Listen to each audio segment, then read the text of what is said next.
Hi friends, இந்த வீடியோவில் நாம் சண்டே ஸ்பெஷல் எபிசோட் பற்றிய ஒரு ரிவ்யூ பற்றி தான் பார்க்க போகிறோம். அதுக்கு முன்னாடி நம்ம சேனலை மறக்காமல் சப்ஸ்கிரைப் பண்ணுங்கள். எங்கே பார்த்தோன்னா எப்படியும் நம்ம ரம்யாவுக்கு ஒரு ஐடியா கிடைச்சிருக்கு. என்னென்னா, தர்மலிங்கம் ஐயாவும் ஜானகி பேசிகிட்டு இருந்திருப்பாங்க. இப்படி அபிராமி கழுத்தில் தாலி இருந்ததும் நம்ம தீபா உயிர் போயிடும்னு இந்த விஷயத்த ஐஸ்வர்யா கேட்டிருப்பாங்க. கேட்டுட்டு நம்ம ரம்யா கிட்ட சொன்னதும், ரம்யா இதான் நமக்கு கிடைச்ச ஒரு நல்ல வாய்ப்பு, இதை யூஸ் பண்ணியே நம்ம தீபா வாழ்க்கையை கெடுத்துடணுங்கிற மாதிரி யோசிக்கிறாங்க. அப்போது வழம்பு போல் நம்ம தீபா கோயிலுக்கு போகிற விஷயம் நம்ம ரம்யாவுக்கு தெரியும். அதனால ரம்யா என்ன பண்ணுறாங்கன்னா, தீபாவை அடையாளம் காண முடியாத அளவுக்கு, அடையாளப்படுத்த முடியாத அளவுக்கு அவங்களோட கெட்டப்பை மாற்றிக்கிறாங்க. எப்படின்னா, சாமியார் வேஷம் போட்டு நேராக கோவிலில் இருக்காங்க. அதில் கொஞ்சம் பொம்பளைங்க அவங்கக்கிட்டே குறி கேட்குற மாதிரியும் பண்ணி வச்சுருக்காங்க நம்ம ரம்யா. இதெல்லாம் பார்த்து தீபா ஏற்கனவே இந்த கல்யாணத்தில் நிறைய தடைகள் வந்துட்டுருக்கு. அன்னைக்கு என்னென்னா, எப்படவே ஒருத்தர் பொடிங்கிட்டு போயிட்டான். இங்கே அப்பாவும் அம்மாவும் இப்படி அத்தை உயிருக்கு ஆபத்துன்னு சொன்னதா ஐஸ்வர்யாக்கா வேற சொல்லிட்டு இருந்தாங்க. இதுக்கும் நாம இந்த சாமியார்கிட்ட கேட்டு பார்க்கலான்னு முடிவெடுத்து நேரா தீபா ரம்யா முன்னாடி உட்காடுறாங்க. இவங்களும் எங்கேயோ பார்த்த மாதிரி இருக்கே அப்படின்னு யோசிக்கிறாங்க. என்ன மகளே வந்திருக்க, இங்க பாரு, கல்யாணம் நடக்க போகுதுன்னு சந்தோஷமா இருக்கியா இல்ல மன குழப்பத்தில் இருக்கியா அப்படின்னதும் தீபாவுக்கு ஒன்றுமே புரியல. என்னடா நடக்க போகிற விஷயத்த அப்படியே சொல்கிறாங்கன்னு என்னம்மா சொல்கிறீங்க, நான் உங்ககிட்ட சொல்லாமலே உங்களுக்கு எப்படி தெரியும் அப்படிங்கிறதும், நடந்தது நடக்க போகிறது நடந்து கொண்டு இருக்கிறது எல்லாமே எனக்கு தெரியும். என்ன முக்காடு போட்டு உன் புருஷ பக்கத்தில் உட்காந்து தாலி வாங்கினவனே, இன்னைக்கு உன் புருஷனே உன்னை தலையில் தூக்கி கொண்டாடுற அளவுக்கு இருந்துட்டுருக்க. இப்போ மட்டும் அந்த கல்யாணம் நடக்கலைன்னா கண்டிப்பாக உன் குடும்பமே பாதிக்கப்படும், அப்படித்தானேங்கிற மாதிரி கேட்டதும், ஆமாம் நான் சொல்லாமலே எல்லாத்தையும் போட்டு வைக்கிறீங்க. உண்மையிலே நீங்கள் சக்தி வாய்ந்த சாமியார் தான். எங்கள் கல்யாணம் நல்லபடியாக நடக்கணும்னு ஆசீர்வாதம் பண்ணுங்க அப்படின்னதும் ரம்யா சிரிக்க ஆரம்பிக்கிறாங்க. என்ன மகளே, நடக்காத கல்யாணத்துக்கு ஆசீர்வாதம் பண்ண சொல்கிறேன். இங்கே பாரு, உன் கல்யாணம் நடந்தா இதே கோவிலில் தான் நான் இருப்பேன், அப்போவா நான் உன்னை ஆசீர்வாதம் பண்ணுறேன் அப்படின்னதும் தீபா செம அதிர்ச்சி ஆறாங்க. என்னம்மா சொல்கிறீங்க, இங்க பாருமா, உன் கழுத்துல தாலி ஏறினா அடுத்த நொடியே உன் அத்தை உயிர் போயிடும். அவ உயிரை காப்பாத்துறதுக்காகத்தானே நீ உன் உயிரை கூட தியாகம் பண்ண எடுத்த, அது எல்லாம் வீணா போக போகுது அப்படின்னு சொன்னதும் தீபா அப்படின்னா ஐஸ்வர்யாக்கா சொன்னது உண்மை. அத்தை அப்பா எல்லாரும் தான் உண்மையை மூடி மறைச்சு இன்னும் முட்டாளாக்கி இருக்காங்க அப்படின்னு யோசிச்சதும், என்னம்மா இதே யோசியர் ஏற்கனவே சொன்ன மாதிரி இருக்கா. இங்க பாருமா, அதுதான் நிஜம். அதான் ஆத்தாவே உன்கிட்ட முன்கூட்டி சொல்ல வச்சிருக்கா. அதான் இன்னைக்கு உன்னை பார்க்க வச்சிருக்கா. இங்க பாருமா, இந்த கல்யாணம் நடக்க கூடாது, நடந்தா ஒரு உயிர் போறது நிச்சயம் அப்படின்னதும், என்னமா இது இவ்வளவு பெரிய குண்டை தூக்கி போடுறீங்க. சரி, இப்ப நான் என்னதான் பண்றது, இதுக்கு பரிகாரமே இல்லையா? இருக்கு மகளே, அது உன்னால கண்டிப்பா பண்ண முடியாது. அதனால போய் நீ தாராளமா கல்யாணம் பண்ணிக்கோ அப்படின்னதும், இல்ல என் அத்தை உயிரை பறிச்சுதான் என் கல்யாணம் நடக்கணும்னா அப்படிப்பட்ட கல்யாணமே எனக்கு வேணாமா, எனக்கு என் அத்தை உயிர் தான் முக்கியம். என்ன எப்படியாச்சும் இங்கே கல்யாணமும் நடக்கணும், ஏதாச்சும் பரிகாரம் சொல்லுங்கம்மா, நான் கண்டிப்பாக பண்ணுவேன் அப்படின்னதும், இருக்கு மகளே பரிகாரம், ஆனால் அந்த பரிகாரம் நீ பண்ணுவியா இல்லையான்னு தான் தெரியல அப்படின்னதும், அது எவ்வளோ பெரிய பரிகாரமாக இருந்தாலும் பரவாயில்லம்மா, கண்டிப்பாக நான் பண்ணுறேன் அப்படின்னு தீபா சொன்னதும், நீ அந்த குடும்பத்தை விட்டும் உன் புருஷனை விட்டும் நிரந்தரமாக பிரிஞ்சு போகணும், இதுதான் இருக்கிற ஒரே ஒரு பரிகாரம் அப்படின்னதும் தீபாவுக்கு இடி விழுந்த மாதிரி போயிடுது. என்னம்மா இது இப்படி சொல்கிறீங்க, எப்படிம்மா நான் என் புருஷனை விட்டு போவேன், என் புருஷன் கட்டின இந்த மஞ்சள் தாலி கயிறோடையே நான் அந்த வீட்டில் ஒரு மூலையில கிடந்துக்கிறேனே அப்படின்னதும், இதாம்மா பிரச்சனை, உன் அத்தை உயிரை காப்பாத்துறதுக்காகத்தான் இன்னைக்கு உன் கழுத்துல தாலி ஏறக்கூடாதுன்னு சொல்றேன். அதே டைம் நீ கொஞ்சம் கொஞ்சம் அந்த வீட்டில் வாழ ஆரம்பிக்கும் போது உன் அத்தை உயிருக்கும் கண்டம் வரும், உன் புருஷன் உயிருக்கும் கண்டம் வரும். இந்த கண்டம் நீங்கிறதுக்கு பரிகாரம் நீயே ஒரு பொண்ணை பார்த்து உன் புருஷனுக்கு கல்யாணம் பண்ணி வைக்கணும். அதே மாதிரி உன் அத்தை உயிரோட இருக்கணும்னா நீ அந்த குடும்பத்தை விட்டு பிரிஞ்சு போகணும், இதான் பரிகாரம். அதனாலதான் சொன்னேன், நீ பண்ண மாட்டேன், உன்னால முடியாதுன்னு. போ, என்ன பண்றது, ஒரு உயிர் தானே, போனா போகட்டும், நீ போய் கல்யாணம் பண்ணிக்க அப்படின்னது. என்னமா இது, அவ்வளவுக்கு நான் ஒன்றும் கொடூரமானவ கிடையாது. சரிம்மா, கண்டிப்பா நீங்க சொல்ற பரிகாரத்தை நான் பண்றேன் அப்படின்னுட்டு தீபா அங்கிருந்து அழுதுட்டே ஓடிடுறாங்க.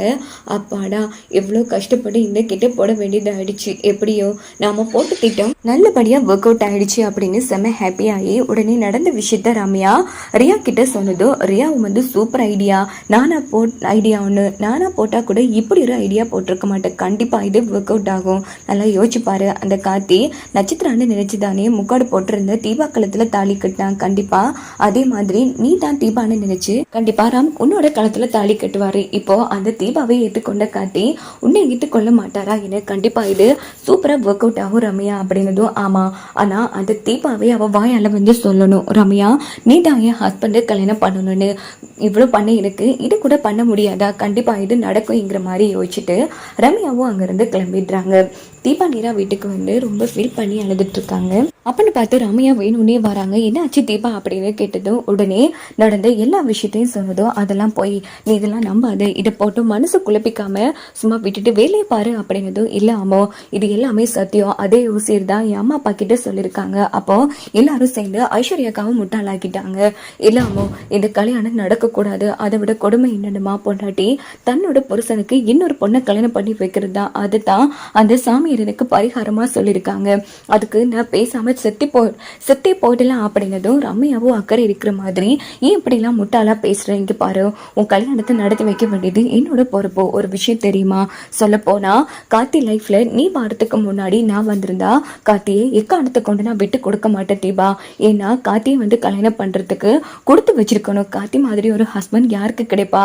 அவருக்காக என்ன வேணாலும் தியாகம் பண்ணலாம். அப்படிப்பட்ட ஒரு ஹஸ்பண்டை நீ எதுக்கு தியாகம் பண்ண போற? அதெல்லாம் ஒன்றும் இல்லை, தைரியமா இருந்துக்கோ அப்படின்னதும் ரம்யா பேசுறத பார்த்து அம்மோ எனக்கு ஒரு ஹெல்ப் பண்ணுவியா அப்படின்னு தீபா வந்து கேட்குறாங்க. சொல்லு தீபா, உனக்காக நான் என் உயிரையே கொடுப்பேன், ஹெல்ப் பண்ண மாட்டேனா என்ன? இங்கே பாரு அம்மோ, உனக்கு பார்த்துருக்காங்களே மாப்பிள்ள ரமேஷ், அவனை உங்களுக்கு ரொம்ப பிடிக்குமா அப்படின்னு கேட்குறாங்க. அடப்போ தீபா, அவனும் அவன் மோச்சு என்ன பண்ணுறது, அப்பாவோட சந்தோஷத்துக்காகத்தான் ஏனோ தானோன்னு இந்த கல்யாணத்துக்கு சம்மதிச்சிருக்கேன், இல்லைனா நான் ஒன்று என் வேலை ஒன்றுன்னு இருந்திருப்பேன் அப்படின்னதும் சரி அம்மோ எனக்கு இந்த ஒரு வார்த்தை போதும், எனக்காக நீ ஒரு தியாகம் பண்ணணும். இங்கே பாரு என் புருஷன் பற்றிய எல்லா உண்மைகளும் உனக்கு தெரியும், அதே மாதிரி எங்களுக்குள்ள நடந்த பிரச்சனைகளும் உனக்கு தெரியும், பேசாம நீ என் ஹஸ்பண்டை கல்யாணம் பண்ணிக்கிறியா அப்படின்னதும் ரம்யா அதிர்ச்சி ஆற மாதிரி நடிக்கிறாங்க. பைத்தியம் என்னடி பேசிட்டு இருக்க, கிட்டத்தட்ட நீ எப்படி இருக்கு தெரியுமா, உனக்கு நான் துரோகம் பண்ற மாதிரி இருக்கு. இல்ல அம்மோ நீ எனக்கு பொண்ணு என்ன பண்ற, சொல்ல போனா எனக்கு தியாகம் பண்ற உன் வாழ்க்கைய உன்னை கெஞ்சி உன் காலில் வேணாலும் விழுறேன், தயவு பண்ணி இந்த உதவியை மட்டும் பண்ணிடு அம்மோ அப்படின்னதும் தீபா முட்டாள்தனமா பண்ணிட்டு இருக்காது தீபா, சரி நீ இவ்வளவு தூரம் கெஞ்சி கேட்கறதால அந்த சாமியாரும் சக்தி வாய்ந்தவங்கிறதால கண்டிப்பா நான் இந்த உதவியை பண்றேன், இருந்தாலும் எனக்கு குற்ற உணர்வா இருக்கு தீபா, என்னை யாரு ஏற்றுக்கொள்ளுவா? இங்க பாரு ஆரம்பத்தில் நட்சத்திரான்னு நினைச்சுத்தானே என் புருஷன் என் கழுத்தில் தாலி கட்டினாரு, அதே மாதிரி கண்டிப்பா நீ நான் தானே நினைச்சு உன் கழுத்தில் தாலி கட்டுவாரு. இப்போ என்னை எப்படி மன்னிச்சு ஏற்றுக்கொண்டாரோ அதே மாதிரி உன்னையும் போக போக புரிஞ்சுப்பாரு.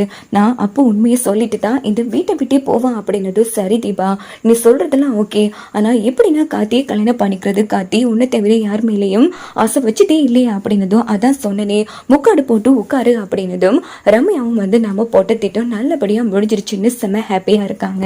இங்க பாரு இந்த விஷயம் யாருக்கு தெரியக்கூடாது, சத்தியம் பண்ணி கொடு அப்படின்னதும் ரம்யாவும் வந்து சத்தியம் பண்ணி கொடுக்குறாங்க.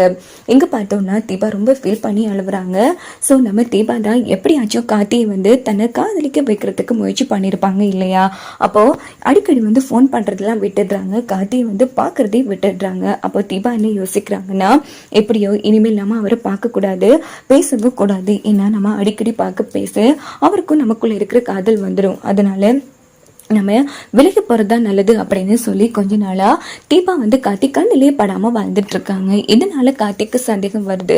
உடனே கார்த்தி ஒரு வழியாக தீபாவை பார்த்து என்னங்க இது, கொஞ்ச நாளாக உங்களை பார்க்கவும் முடியல, சரியாக பேசவும் முடியல ஆகும்னா காதல் வந்துருச்சா அப்படின்னு சொல்லி கேட்டுகிட்டே இருப்பீங்க. இப்போ என்னன்னா என்னை கண்ணாலே ஓடி ஒளிறீங்க, என்ன ஆச்சுங்க, எதுவும் பிரச்சனையா அப்படின்னதும் சேச்சே அதெல்லாம் ஒன்றும் இல்லை அப்படின்னு தீபா சரியாக மூச்சு கொடுத்து பேசாமலே போயிடுறாங்க. இல்லையே ஏதோ ஒரு விஷயம் தப்பாக இருக்குது, தீபாவுக்கு ஏதோ பிரச்சனை நடந்திருக்கு, ஒருவேளை ரம்யா இது தீபா மனசை குழப்பிருப்பாங்களா, ஒன்னும் புரியலையா அப்படின்னு கார்த்தி வந்து யோசிக்கிறாங்க. ஸோ அன்னைக்கு நைட்டு ஆகுது, கார்த்திக்கு வந்து விடிச்சா கல்யாணம். தீபா கிட்ட இன்னைக்கு நம்ம காதல சொல்லிடணும், பாவம் எத்தனை நாளைக்கு தான் நாமளும் அவங்கள ஏமாத்திட்டு இருக்கிறது அப்படின்னு சொல்லிட்டு கார்த்தி என்ன பண்றாங்கன்னா தீபாவோட ரூம் கதவை தட்டுறாங்க. அப்படின்னு பார்த்து யாரா இந்த டைம்ல அப்படின்னுட்டு தீபா வெளியில வந்து என்னங்க இந்த டைம்ல என்ன பண்ணிட்டு இருக்கீங்க, நீங்க வாங்க அப்படின்னு சொல்லி தீபாவுக்கு ஒரு ரோஜா பூவை கொடுத்து ஐ லவ் யூ தீபா அப்படின்னதும் தீபாவுக்கு ஒண்ணுமே புரியல, செம அதிர்ச்சி ஆறாங்க. என்னடா அது நம்ம எதிர்பார்த்த டைம் வந்து காதல இப்போ வந்து சொல்றாரு, நான் இப்போ ஏத்துக்க முடியாத நிலைமையில இருக்கனே அப்படின்னு திரு முடிச்சிட்டு இருக்காங்க. என்னங்க பூவை வாங்கிக்கோங்க, இத்தனை நாளா இதுக்கு தானே போராடிட்டு இருந்தீங்க, நாளைக்கு ஹஸ்பண்ட் அண்ட் ஒய்ஃப் ஆக போறோம், அதனால தான் இன்னைக்கு காட்டில் ப்ரப்போஸ் பண்ணிட்டேன் அப்படின்னதும் தீபா வந்து இங்கே பாருங்க டைம் ஆச்சு, நீங்க ஃபர்ஸ்ட் போங்க, நான் தூங்கணும் அப்படின்னது. என்ன தீபா இப்படி பேசிட்டு இருக்கீங்க, நீங்களா வருவீங்க, இப்போ நானா தேடி வரும்போது போனா என்னங்க அர்த்தம், அட்லீஸ்ட் இந்த பூவையாச்சும் வாங்கலாம்ல அப்படின்னதும் தீபாவும் பூவை வாங்கிக்கிறாங்க. எங்க விடிச்சா கல்யாணம், நம்ம நாளைக்கு பேசிக்கலாம் அப்படின்னு தீபா வந்து கதவை சாத்திட்டு பயங்கரமா அந்த இடத்துல அழுதுட்டு இருக்காங்க. என்ன இது, ஏதோ ஒண்ணு தப்பா இருக்கு, தீபா இப்படிலாம் பிஹேவ் பண்ணக்கூடிய ஆளே இல்லை, சரி என்னென்னு கண்டுபிடிக்கலாங்கிற மாதிரி கார்த்தி வந்து யோசிக்கிறாங்க. ஸோ அன்னைக்கு காலையில் ஆகுது, எல்லாருமே கோலாகலமாக ரெடி ஆகிட்டு இருக்காங்க. அப்போ நம்ம தீபா வந்து அதே காஸ்டியூம் தான் நம்ம ரம்யாவுக்கும் வாங்கி கொடுத்துருக்காங்க. இங்கே பாரு அம்மோ, நீயும் யாருக்கும் தெரியாமல் என்ன மாதிரி ரெடி ஆகிட்டுரு, நான் சொன்னதுக்கு அப்புறமா முக்காடு போட்டுட்டு வந்து என் கதிரையில் உட்காந்தீங்கன்னா கண்டிப்பாக அண்ணியும் மீனாட்சி அக்காவும் நான் நினச்சி தான் ஒன்று அழைச்சிட்டு போவாங்க, சரியா அப்படின்னதும் ரம்யாவும் சரின்னு சொல்கிறாங்க. இந்த பக்கம் பார்த்தோம்னா நம்ம ரம்யாவும் ரெடி ஆகிட்டாங்க, தீபாவும் ரெடி ஆகிட்டாங்க. அப்போ நம்ம ரம்யாவோட அப்பா வந்து கார்த்திக்கிட்ட, தம்பி இப்போ வரைக்கும் என் பொண்ணு அமைதியாக இருந்துட்டு இருக்கான்னா கண்டிப்பாக ஏதோ பெருசாக பண்ண போகிறான்னு அர்த்தம், எனக்கு இப்போ கூட பக்கு பக்குன்னு இருக்குப்பா, இங்கே பாருப்பா உனக்கு கொஞ்சம் கூடவா சந்தேகம் வர அளவுக்கு எதுவும் நடக்கலை, ஏதாச்சும் நடக்க போகுது யோசிச்சு பாருங்க தம்பி அப்படின்னதும், இல்லை சார் பயப்படாதீங்க, இப்போதைக்கு ரம்யா எதுவும் பண்ண இல்லை, கண்டிப்பாக பண்ணாலும் கண்டிப்பாக அது ஒர்க் அவுட் ஆகாது, அதான் நான் இருக்கல, தீபா கழுத்தில் நான் மட்டும் தாலி கட்டினேன்னா எந்த பிரச்சனையும் இல்லை அப்படின்னதும், ஆமாம் தம்பி அதான் ஏன் ஆசையும், எப்படியாச்சும் நீங்கள் தீபாவோட கழுத்தில் தாலி கட்டிடணுங்கிற மாதிரி நம்ம ரம்யாவோட அப்பா வந்து பேசிட்டு இருக்காங்க. அதுக்கப்புறமா கொஞ்ச நேரம் கழிச்சு நம்ம ஐயர் வந்து மாப்பிள்ளையே வர சொன்னதும் கார்த்தியும் வந்து மழைமடையில் உட்காடுறாங்க. இங்கே பார்த்தோம்னா மீனாட்சி மைட்லையும் சேர்ந்து தீபா தான்னு நினச்சி முக்காடை போட்டுட்டு இருக்கிற ரம்யா வந்து அழைச்சிட்டு வந்து கார்த்தி பக்கத்தில் உட்கார வைக்கிறாங்க. இந்த பக்கம் மீனாட்சி தாலியை வந்து எல்லாருக்கிட்டையுமே ஆசீர்வாதம் வாங்கிட்டு இருக்காங்க. அப்போ ரமேஷும் கல்யாணத்துக்கு வந்திருப்பாங்க. என்ன இது மந்தையிலேருந்து நம்ம ரம்மையை பார்க்கவே இல்லை, அப்படி ரமே இங்கே தான் போயிருப்பா அப்படின்னு எல்லா ரூமும் தேடிட்டு கடைசியாக நம்ம தீபா இருக்கிற ரூமுக்கே வராங்க. தீபா வந்து ரூமில் இருந்து பயங்கரமாக அழுதுட்டு இருக்காங்க. ஓஹோ ரமி நீ இங்கே இருக்கியா, என்ன இது மனப்பொண்ணு மாதிரி ரெடி ஆகிட்டு இருக்க அப்படின்னுட்டு தீபாவோட தோல்ல கை வைக்கிறாங்க. பார்த்தா அது தீபா. இது பார்த்து ரமேஷ் வந்து சம அதிர்ச்சி ஆறாங்க. என்ன இது சிஸ்டர் நீங்க எங்க இருக்கீங்கன்னா, அப்போ கார்த்திக் சார் பக்கத்துல இருக்கிற பொண்ணு யாருங்க அப்படின்னதும், எங்க தயவு செய்து சத்தம் போடாதீங்க, தயவு செய்து நான் சொல்றதை கேளுங்க அப்படின்னதும், இல்ல சிஸ்டர் எனக்கு ஏதோ தப்பா இருக்கு, அப்ப கார்த்திக் சார் கல்யாணம் பண்ண போறது யாருங்க, ஐயோ இங்க பாருங்க உங்க கல்யாணத்தை குழப்பறதுக்காக அங்க யாரோ வேஷம் போட்டுட்டு இருக்காங்க, வாங்க சிஸ்டர் போய் தடுத்து நிறுத்தலாம் அப்படின்னதும் தீபா வந்து ரமேஷ் கையை வந்து பிடிச்சிடுறாங்க. இங்க பாருங்க ப்ளீஸுங்க உங்களை கெஞ்சி கேட்குறோம் வெளியில போகாதீங்க அப்படின்னு கதை வந்து தாப்பால் போட்டது. என்ன சிஸ்டர் பேசுறீங்க, புரியாம பேசிட்டு இருக்கீங்க, அங்க உங்க வாழ்க்கையே போக போகுது, ஃபர்ஸ்ட் வாங்க உங்க கல்யாணத்தை தடுத்து நிறுத்தலாம் அப்படின்னதும், முடியாது அது என்னோட விருப்பத்துல தான் நடக்குது அப்படின்னதும் ரமேஷ் வந்து புரியாம பார்த்துட்டு இருக்காங்க. எனக்கு புரியல அப்படின்னதும், இங்க பாருங்க கார்த்திக் சார் வேற ஒரு பொண்ணை தான் கல்யாணம் பண்ண போறாரு, அவருக்கு நான் பார்த்த பொண்ணும் அதுதான், அந்த கல்யாணம் நடந்தே ஆகணும், தயவு பண்ணி எந்த குழப்பம் பண்ணிடாதீங்க அப்படின்னு தீபா ரமேஷ் காலில் விழுந்து கெஞ்சிட்டு இருக்காங்க. என்ன சிஸ்டர் ஒரு விஷயம் தெரியுமா, இங்க பாருங்க உங்க 2 பேருக்கு ஹெல்ப் பண்றதுக்காக தான் நான் ரம்யாவே கல்யாணம் பண்ண தோணுச்சேன், நீங்க என்ன சிஸ்டர் பேசிட்டு இருக்கீங்க அப்படின்னதும், இங்க பாருங்க நீங்க என்ன வேணாலும் நினைச்சுக்கோங்க, தயவு பண்ணி புரிஞ்சுக்கோங்க, அவரு வேறொரு பொண்ணு கழுத்துல தாலி கட்டணுங்கிறதா விதி சார், என்ன கொஞ்சம் புரிஞ்சு பேசுங்க அப்படின்னு. என்ன சிஸ்டர் பைத்தியக்காரத்தனமா பேசிட்டு இருக்கீங்க, ஆமா எதுக்காக இப்படி எல்லாம் பண்றீங்க சொல்லுங்க, இல்லைன்னா கண்டிப்பா நான் போய் தடுத்து நிறுத்தியே ஆகுவேன் அப்படின்னதும் தீபா வந்து சாமியார் சொன்ன எல்லா விஷயத்தையும் சொல்லி முடிச்சிடுறாங்க. இதுக்கிட்ட ரமேஷ் அதிர்ச்சி ஆறாங்க. சரி கார்த்தி பக்கத்துல இருக்கிற பொண்ணு யாரு அப்படின்னு கேட்டதும், நீங்க சொன்னா ஷாக் ஆக கூடாது, அது விட யாரும் கிடையாது ரம்யா தான் அப்படின்னதும் ரமேஷுக்கு இடிய விழுந்த மாதிரி போயிடுது.